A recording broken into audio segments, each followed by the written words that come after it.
special healing service with the man of God, Pastor Chris, that Praise's life instantly took on a new course. Watch her story. 10 years ago, in 2012, I was diagnosed with ascites. It started with my tummy growing up, actually with no pain. But I realized that my legs were swollen, and that was what took me to the hospital. And when I got to the hospital, they ran some tests and I did these checkups and all of that, and they diagnosed me of ascites. And then over the years, it got to a stage in that 2020 that I had to tap out some fluid, and after then everything was okay in a way. I could still manage it, and that was how it was until 2022, April this year, when it became so bad that my tummy just grew big. I just realized that my position wasn't normal.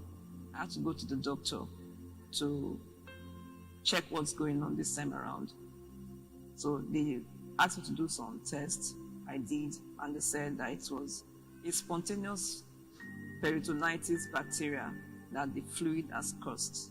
They need to pass and to tap out some fluid out of me. So which they did. Wasn't that successful, but at least I have some space.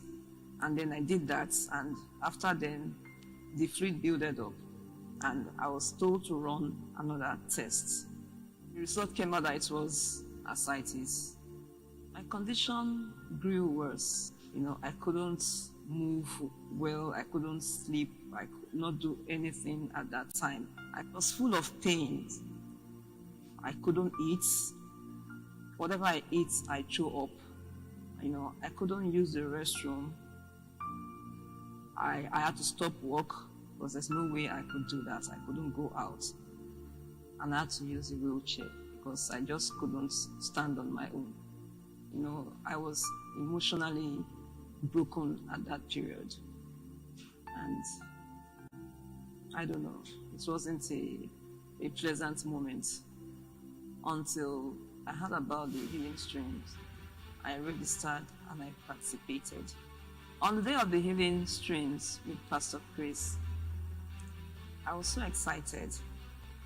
When Pastor came out, there's this feeling like that I felt on that day. So when the man of God got to me, he laid his hand on my tummy, and I said to myself, this is it. It is done. So afterwards, in fact, on that very day, when I got back to the hotel, because usually I couldn't sleep facing the bed. So that night, I was like, let me try what I've not done before in a long time. And I slept like that. I gave myself 5 minutes, and there was no pain. 10 minutes, 15 minutes, and I started saying,